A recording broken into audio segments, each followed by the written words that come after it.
여기서 맛없는 짜장밥 다 먹고 다시 출발합니다.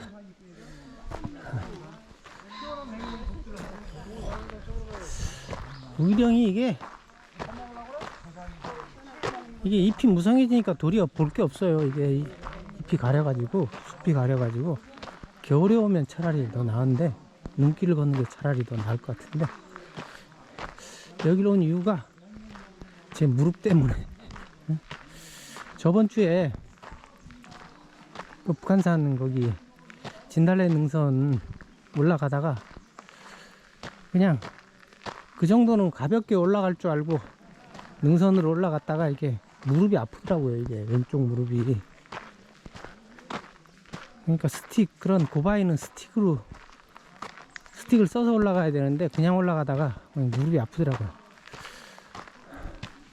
거기도 보니까 그 능선 높이가 한 관악산 높이 정도 되는데 제가 우습게 보고 그냥 스틱도 없이 고바위로 올라가다가 좀 무리한 것 같아요. 그래서 제 무릎도 소중하니까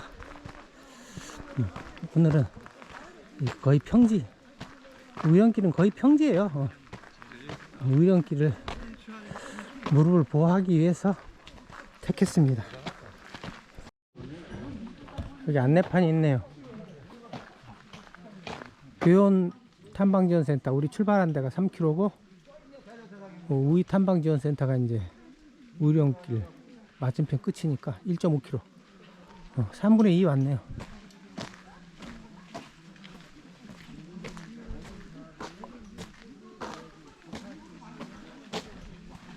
이거를 유사시에 전쟁시에 이게 무너뜨려 가지고 탱크 못 지나가게 하는 거죠, 이거.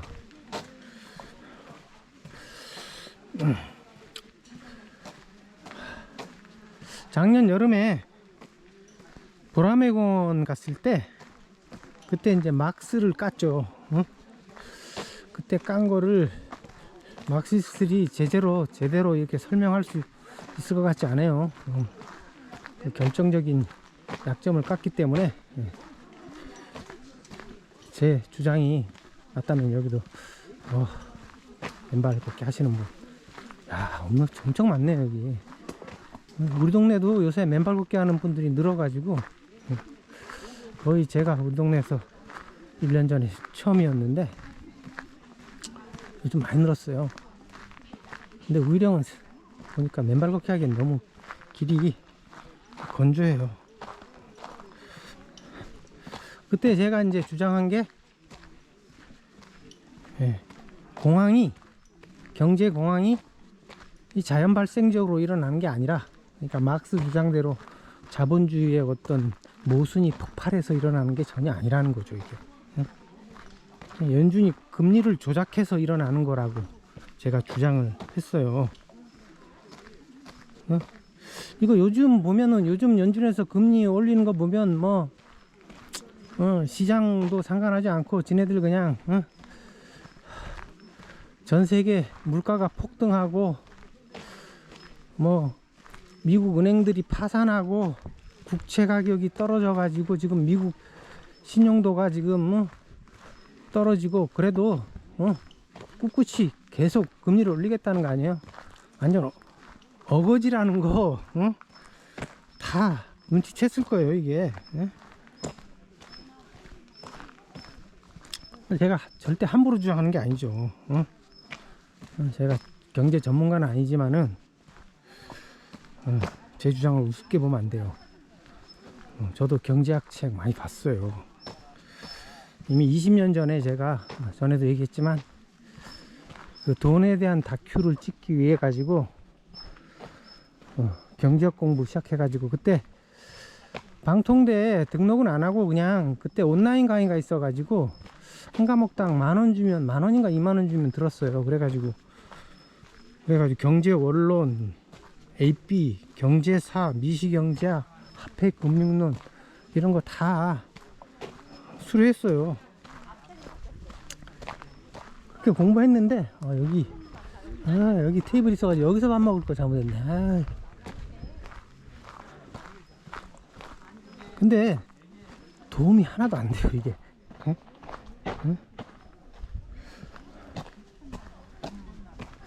그래서 그게 왜 그런가, 내가 공부를 너무 조금밖에 안 해서 그런가 했더니 요즘 생각해 보니까 그게 아니라 2008년 경제위기 때 보니까 그 경제학자 중에 그 왜 그때 금융위기가 왔는지 이걸 설명할 수 있는 사람이 아무도 없다 그러더라고요. 이게 스태그플레이션이라고, 물가는 오르는데 경기는 침체되는 거. 이게 이제 주류 경제학에서 설명을 못 한대요.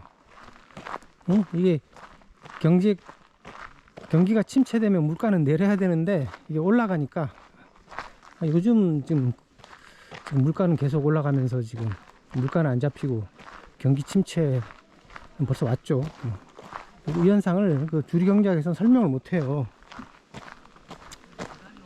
그때 이제 이 경제학 자체가 문제가 있다는 거를, 사기라는 거를 그때 드러난 거죠, 그때. 그러니까 이 경제학이 이 실물 경제하고 유리돼 가지고 완전히 그냥 이론에 그치는 게 이게 문제죠.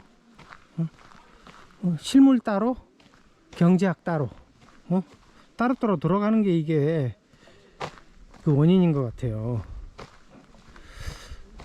여기에 이제 막스 경제학도 마찬가지예요. 제가 보라매공 갔을 때 깠는데 이거에 대해서 제대로 설명을 못하면은 제 막스 경제학이 엉터리라는 거를 이제 인정하는 거죠. 근데 왜 이 경제학이 이 실물 경제하고 따로 노는가? 그 원인은 이게 경제를 배후에서 조작하는 세력이 있기 때문이죠. 뭐 주식 해본 사람도 다 알잖아요. 뭐 증권시장 이런 게 다 작전 세력이 지배하는 거 아니에요. 코인도 마찬가지고. 저도 코인 좀 해봤는데 아직 한 몇백만 원 날렸어요. 근데 처음에 한 이유는 제가 원래 멘붕의 시대 안 만들었으면은 비트코인에 대한 거 만들었을 거라고 전에 얘기했었죠, 한번. 그 비트코인 암호화폐에 대해서 굉장히 제가 관심을 가지고 있었기 때문에 알아보려고 좀 샀다가 완전히 망했죠. 이 코인도, 비트코인 이런 것도 거의 이게 조작이에요, 조작. 거래가 별로 없어요. 거래가 없는데 그 가격을 조작하는 놈들이 들어와서 다 장난치는 거예요, 이게. 그런데 하물며 이런 좁은 한국 시장이나 코인 시장도 그런데 세계 시장을 자연스럽게 흘러가도록 내버려 둘까요? 당연히 뒤에서 주무르는 세력이 있는 거고, 그 세력이 누군지 여기서 얘기할 필요도 없죠. 방송 맨발로 철학여행 좀 들은 사람이라면 다 알고 있죠. 이게 괜히 그 얘기했다가는 또 음모론이라고 또 우리 채널 삭제당할지도 몰라요.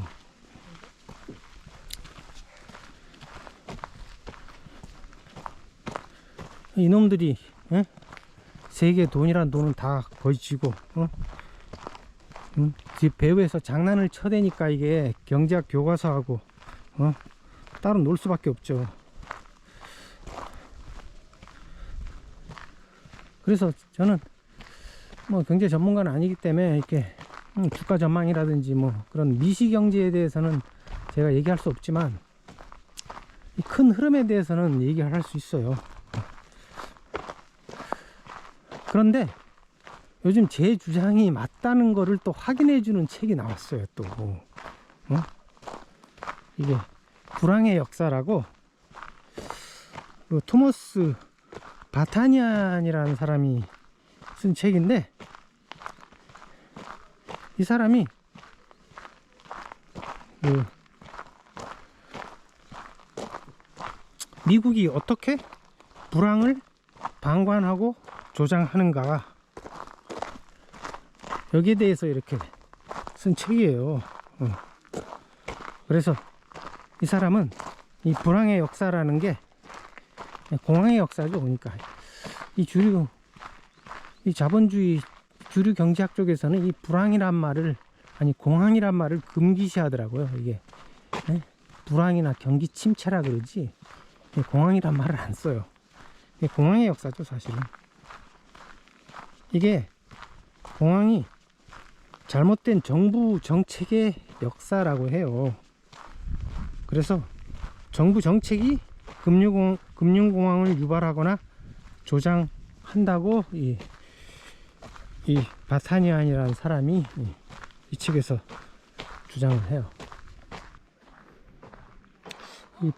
이 책을 쓴 바타니안이라는 사람이 그 레이건 행정부에서 부시, 오바마, 트럼프 행정부까지 금융 전문가로 활약하면서 400편 이상의 논문을 발표한 미국 최고의 금융 변호사이자 미국 금융의 살아있는 역사로 불린다 그래요. 이 사람이 주장하는 근거가 1819년부터 2020년까지 미국에서 수십 차례의 금융위기가 일어나 가지고 2만 개 이상의 은행이 파산하는 동안 카나다에서는 단 2차례만 일어났고 주요 은행도 파산하지 않았다 그래요. 이 금융위기가 무작위로 발생하는 사건이면은 이게 모든 국가에서 동일한 빈도로 나타나야 되는데 미국에서만 집중적으로 나타나는 게 이게 이런 불황이 조작하는 것이라는 증거라는 거죠. 그래서 이 바타니안이 이 대공황을 포함해 가지고 지난 200년 동안 미국에서 발생한 9개의 금융공황을 분석해 가지고 정부의 감독과 개입이 어떻게 공황을 유발하는지, 이로 인한 극심한 경제적 고통을 줄이기 위해 어떻게 금융체계를 바꿔야 하는지 고찰해요. 그래서 대표적인 예로 그러니까 1990년대 그 저축 대부조합 사건이 터졌는데 그때 이제 1000개가 넘는 은행이 파산했다 그래요. 근데 이거는 이제 정부가 대출자를 지원하려는 선의의 정책에서 비롯된 것이라고 하고 주장하고, 또 2008년 금융위기도 역시 파생 상품의 위험성을 감지하지 못해 규제와 감독을 못한 것이 원인 중에 하나라고 지적을 해요. 근데 제가 보기엔 이게 정부의 선의의 정책이나 규제와 감독에서 실수를 한 게 아니라 이 자체가, 정부 정책 자체가 고의적이라는 거예요. 조작했다는 거. 저는 그게 더 맞다고 봐요. 그래도 이 사람은 좀 미국 정부에 대해서 좀 좋게 보려고 노력을 하는 것 같은데 실상은 이게 다 조작이라는 거. 제가 전에 보라매원 갔을 때 2008년 금융위기도 벌써 1990년대 말에 뉴욕의 은행들이 부자 되세요라는 캠페인을 벌이면서 사람들한테 돈 빌리라고 이렇게 대출하라고 꼬드기고, 2000년에 들어서자마자 부시가 대통령이 되면서 그지한테도 집을 주겠다고 그런 파격적인 정책을 펼치면서 금리 제로로 낮추고, 그런 식으로 부동산 경기를 거품을 조작했다는 거를 말했죠. 이게 제가 주장하는 게 아니라 촘스키 책에 그렇게 써 있어요.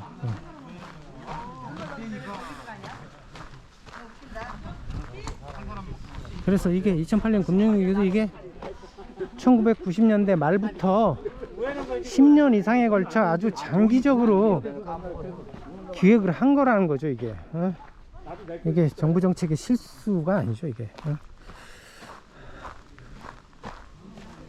그런 면에서 요즘에 그 연준이 금리 인상하는 것도 보면은 이게 조작이라는 티가 확연히 드러나죠, 이게.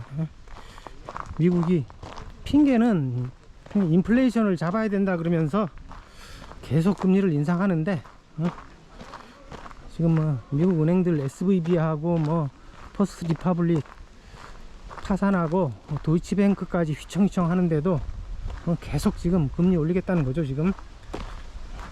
그래서 제가 예견하기로는 작년에 금리를 아마 4%까지 올려서 대공황을 유발시키려고 할 것이다 라고 제가 예상했는데, 벌써 지금 금리가 지금 5에서 5.25%까지 올라버렸죠. 4% 뛰어넘었어요 지금.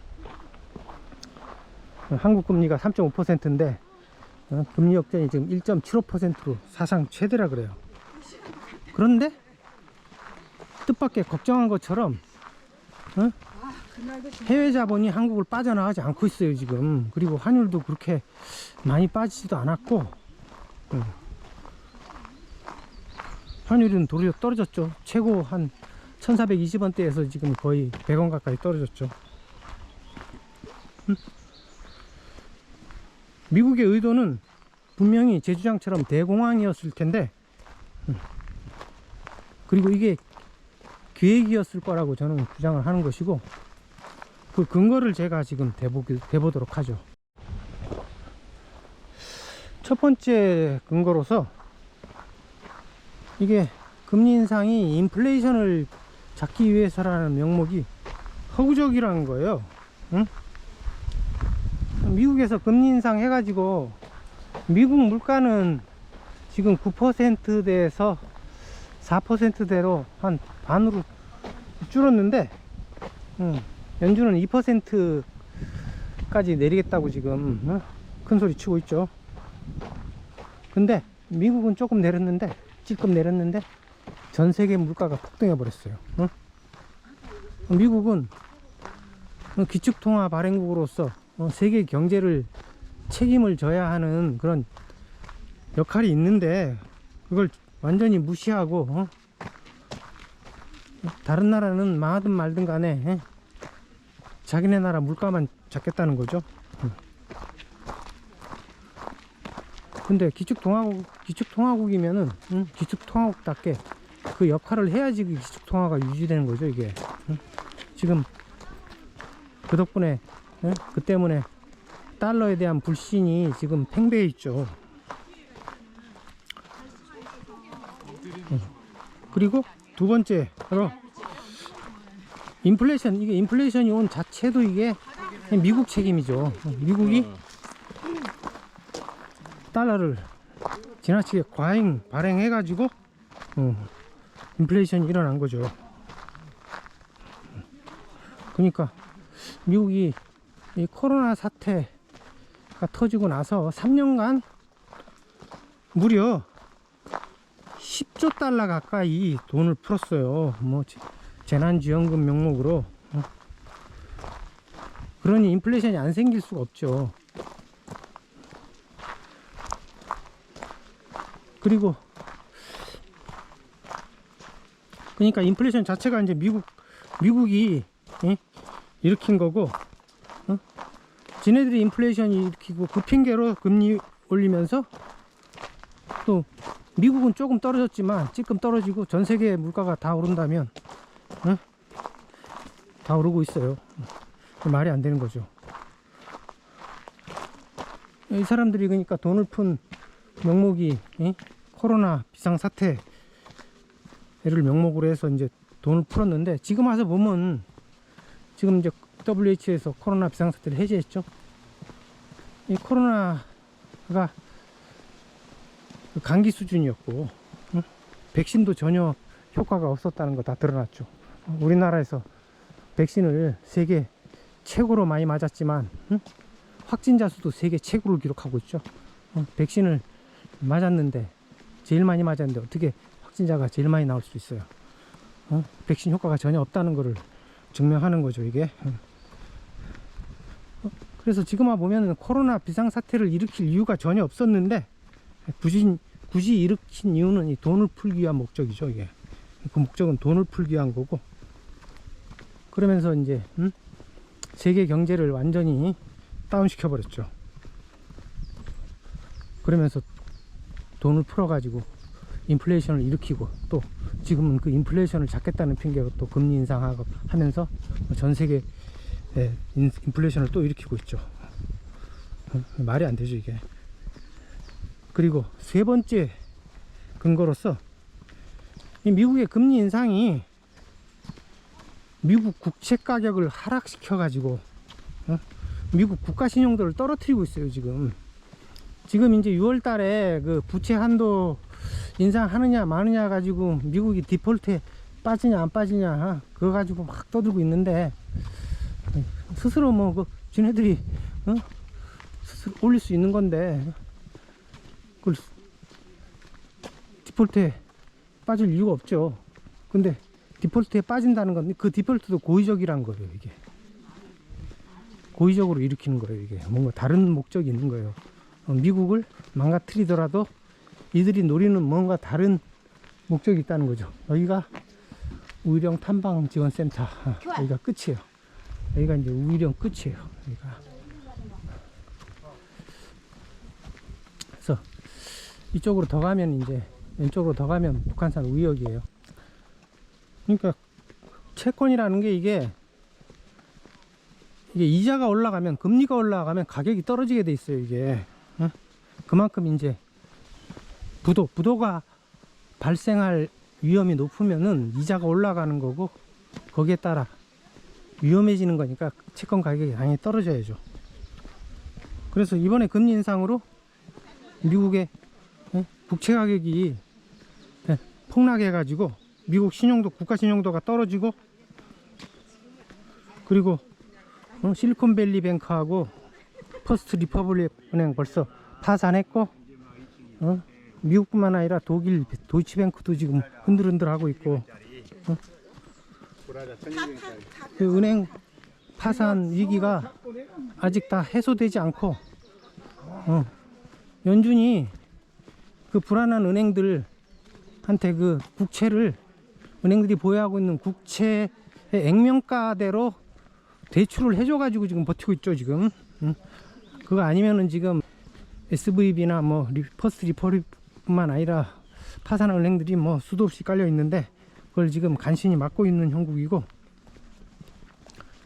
왜 스스로 왜 은행이 은행을 파산시키는 짓을 하고 있냐고요.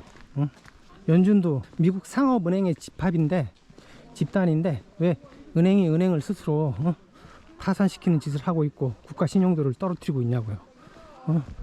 미국 국채 신용도가 떨어지면은 이게 미국 국가 경제 자체가 무너지는 거죠. 왜 그런 짓을 왜 하느냐고요. 이게 말이 안 되는 거고.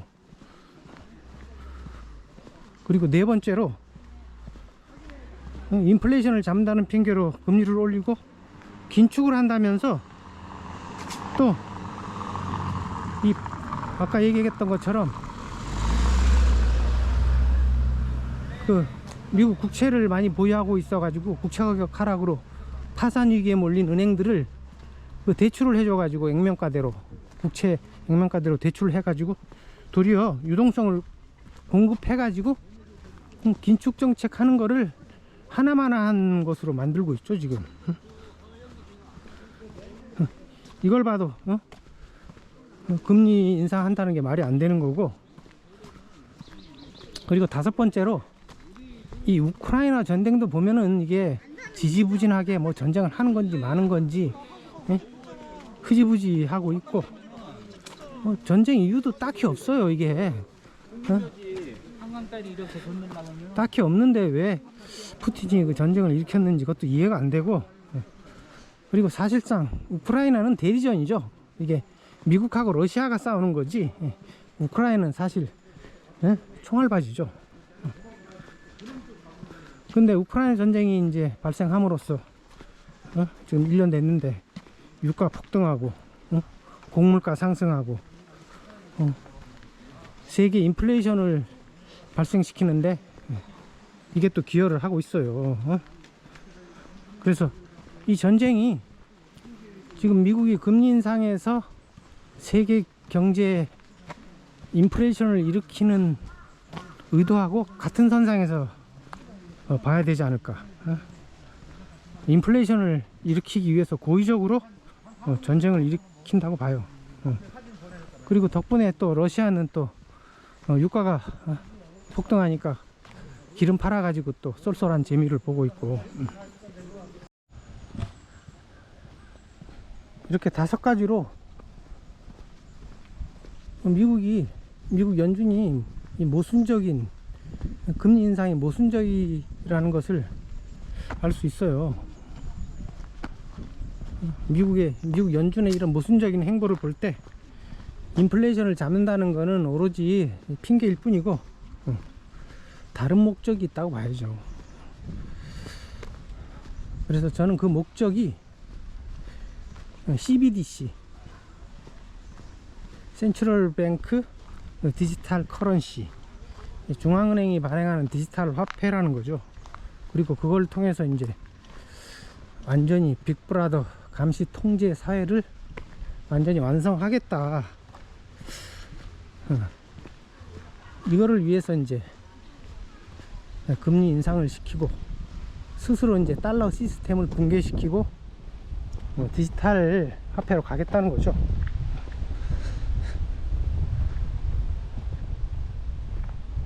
근데 달러가 지금 왜 이제 스스로 달러를 붕괴시켜 가지고 스스로 미국 경제를 망하게 하느냐, 이런 반론이 제기되겠지만 이미 이제 이 달러가 기축통화로서의 자격을 이미 상실하고 있어요. 지금 너무 과잉 발행해 가지고 미국이 2008년 경제위기 때 달러를 이미 수조 달러 풀고 코로나 사태를 핑계로 해가지고 또 10조 달러 가까이 풀고, 그러니까 최근 15년간 그 전에 풀었던 달러에 비해서 지금 거의 10배 가까운 달러가 풀려 있는 거예요 지금. 그러니까 이게 달러가 인플레이션이 발생 안 할 수가 없고 달러가 기축통화로서 역할을 제대로 하지 못할 정도로 신용을 잃었어요. 그래서 이게 달러가 이제 더 이상 기축통화로 유지될 수 있는 게 얼마 안 남았어요. 그렇기 때문에 이 사람들이 미리 지네들이 먼저 선수를 치는 거죠. 그래서 달러를 붕괴시켜 가지고 선수를 치고 그 다음에 디지털 화폐로 가는 것도 자기네들이 먼저 선수를 치기 위해서 그러지 않나.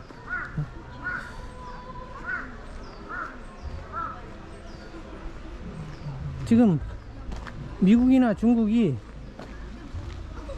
이제 중국이나 러시아하고 싸우는 것처럼 보이지만 그것은 겉보기에만 그럴 것이고, 제가 보기엔 코로나 사태에서도 보듯이 뒤에서 긴밀하게 협력하고 있는 것 같아요.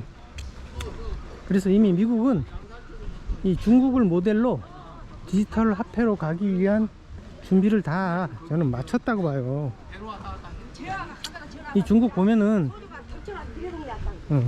벌써 중국 국내에서는 지금 현금이나 신용카드가 사용할 수 없고 이미 디지털 화폐를 사용하고 있어요 지금. 그리고 태낭 프로젝트를 통해 가지고 중국 전역에 감시 카메라를 설치해 놓고 그 안면인식 기술을 통해 가지고 이제 전 국민들을 감시하고 통제하고 있고 이미 빅브라더 사회로 들어선 것 같아요. 그 코로나 사태 발생했을 때 우한 봉쇄하고 상하이 봉쇄하는 게 이게 이제 그 감시 통제 사회의 어떤 첫 모델로서 이렇게 실험을 한 것으로 보이고, 그래서 이 중국을 모델로 해가지고 전 세계가 빅브라더 감시 통제 사회로 가려는 것 같아요. 그 목적을 위해서 코로나 팬데믹을 일으키고, 그 다음에 금리 인상을 통해 가지고 이제 달러 시스템을 이제 자체 붕괴시키고 디지털 화폐 체제로 가려는 것 같아요. 그래서 이 중국을 중심으로 해 가지고 그 브릭스 기축 통화를 벌써 제안했어요. 그래서 작년에 그 브릭스 정상회의에서 푸틴이 이미 브릭스 기축 통화를 제안을 했죠. 그리고 올해 4월 2일날 새 기축 통화를 개발한다고 이제 공표를 했어요. 그러면서 단계별로 그 계획을 얘기했는데, 1단계로 이제 브릭스에서 달러를 안 쓰고 이제 위안화 같은 특정 화폐를 기축통화로 사용하겠다는 거예요. 그 다음에 이제 디지털 위안화 같은 걸 개발해 가지고 디지털 위안화로 이제 브릭스 기축통화로 사용하고, 마지막 최종 단계로 이제 금과 히토리를 기반으로 해 가지고 스테이블 코인을 만들겠다고 이렇게 발표를 했어요.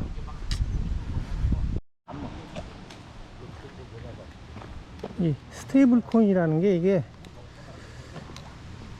안정된 자산에 연동하는 그 암호화폐죠.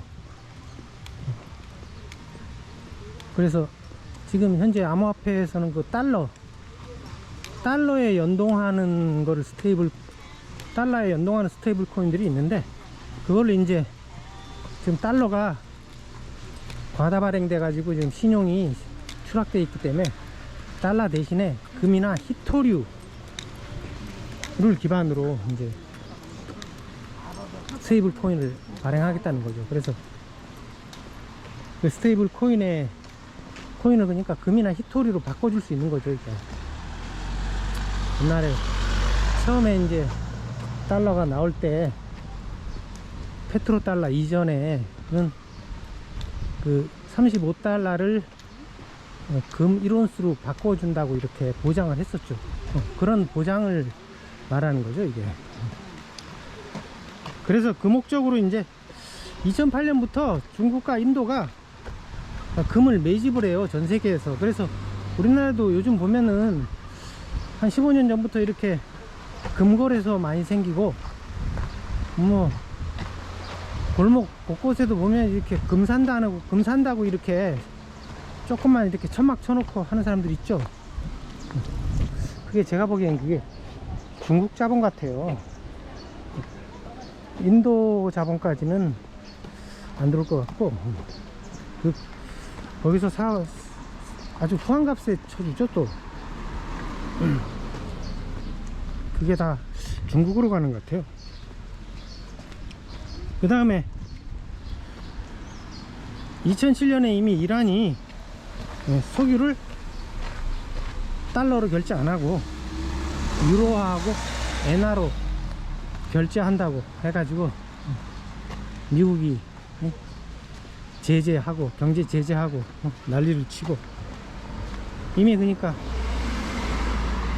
이런 나라들은 악우축으로 몰죠. 미국이 지네 달러 안 쓴다고. 그래서 그 악의 축에 해당하는 게 이제 러시아나 리비아, 북한, 베네수엘라 이런 나라들을 이제 악의 축으로 몰죠. 악이라는 게 이제 지네들 달러 안 쓴다는 거죠, 이게. 그리고 이 러시아 같은 경우에는 이미 우크라이나 전쟁으로 경제 제재를 받아서 이 무역의 위안화를 이미 쓰고 있고, 브라질도 이제 무역에 위안화를 쓰기로 했대요. 그리고 사우디도 이제 중국과 무역 결제용으로 중국이 사우디에다가 엄청난 그 위안화를 줬대요, 이미. 그리고 작년에 바이든이 사우디 가가지고 완전히 냉대를 받았죠. 사우디가 이제 더 이상 미국 말 안 듣고, 이전에는 그러니까 페트로 달러 체제가 유지된 게 사우디가 석유를 달러로 결제하게 이렇게 강제함으로써 달러가 이제 기축통화로 사용될 수 있었는데, 사우디가 더 이상 이제 석유 대금으로 달러를 쓰지 않겠다는 이런 조짐을 보이고 있는 거죠. 그리고 브릭스에 이미, 브릭스가 이제 5개 국가죠. 브라질, 러시아, 인도, 중국, 그리고 남아프리카, 이렇게 5개 국가였는데 13개국이 더 추가로 가입 신청을 했어요 지금. 그래서 브릭스 기축통화가 나오면은 전 세계 인구 절반 이상이 이거를 이제 기축통화로 사용할 거기 때문에 달러 패권이 이제 완전히 그때 무너지는 거죠.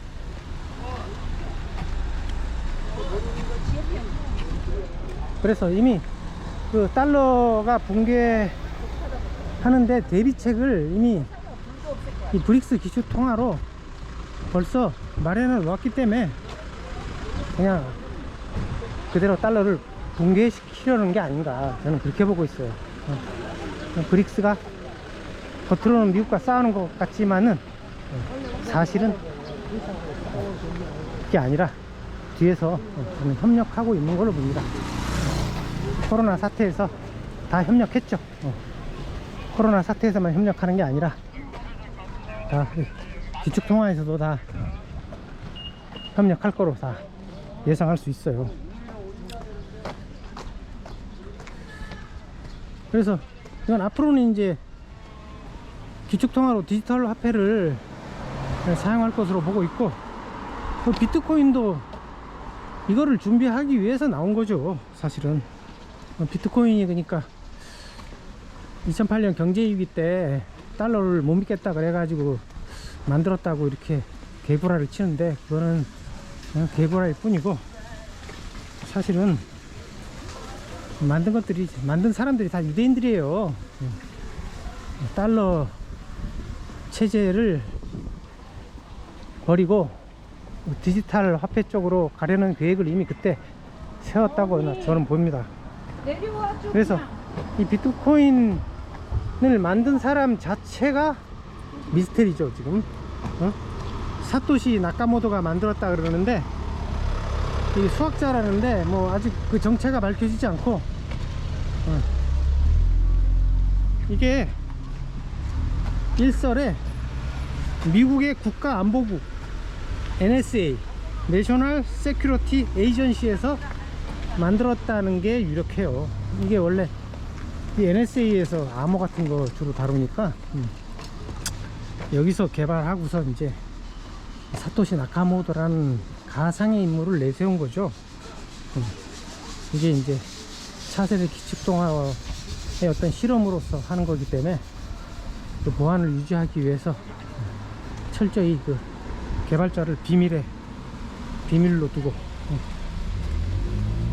보안을 유지하는 거죠. 일설에 그 사토시 나카모토가 이게 삼성, 도시바, 나카미치, 모토로라 이거를 앞자를 이렇게 딴 거라고 이렇게 얘기하는 사람이 있어요. 이것도 상당히 이거 좀 가능성이 있는 얘기 같죠. 이 중국에서 개발하려는, 그러니까 브릭스에서 개발하려는 디지털 위안화가 내년에 벌써 2024년에 사용될 것이라고 벌써 예정돼 있어요. 그러니까 뭐 당장 코앞에 닥친 거고, 달러가 지금 붕괴하더라도 대안이 벌써 마련돼 있는 거죠. 근데 이 디지털 위안화의 특징이 이게 모두 이제 추적이 가능하기 때문에 이 빅브라더 감시 통제 사회의 수단이 되는 거죠 이게. 중국에서 1대1로 이 프로젝트를 이제 거창하게 펼쳐왔는데, 여기에 가담된 국가가 전세계 151개국이라 그러죠. 그러니까 전세계 전체로 봐도 되는 거죠. 이 나라들이 다 디지털 위안화를 사용한다면은 기축통화가 자연스럽게 달러에서 디지털 위안화로 넘어갈 수가 있다고 봅니다.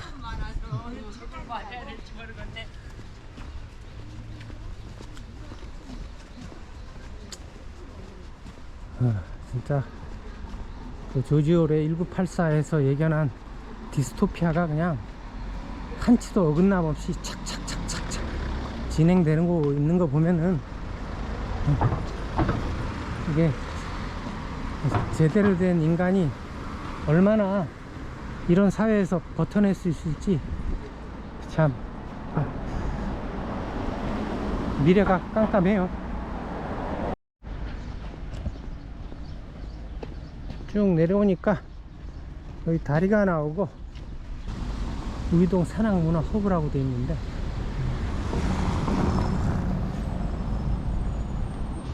여기 숲을 꾸며놨네요. 한번 가볼까요?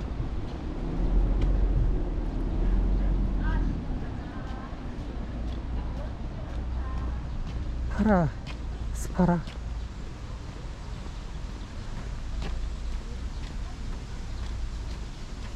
조그만 숲을 꾸며놨는데